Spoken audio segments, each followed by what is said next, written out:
Everyone, सबैजनालाई नमस्ते। म आज हजुरहरूलाई एउटा फ्रुटको बारेमा भन्न गइरहेको छु र यसबाट जुस पनि बनाएर देखाउँछु। I am showing to you one fruit calling baobab, original from the Africa. Scientific name is Adansonia digitata, calling also monkey bread. यसको धेरै बेनिफिट्सहरू छ, जस्तै vitamin C, blood pressure control, sugar control, anti age. म यसलाई चाहिँ फुटाउन गइरहेको छु। यसको भित्र कस्तो रहेछ हेरौँ है त।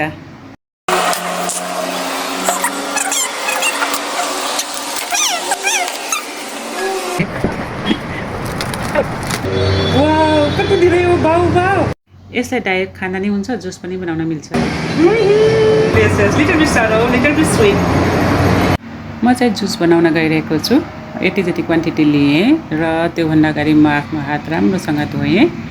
धोइसकेपछि मैले चाहिँ पानी लिएँ र जुस बनाउनको लागि मैले चाहिँ यसलाई राम्रोसँग मिचेँ र यतिको जति ग्रेभी भयो भने यसलाई चाहिँ छानिसकेपछि हजुरहरूलाई कतिको गुलियो मनपर्छ त्यही अनुसार एड गर्ने। मैले चाहिँ हनी एड गरेँ।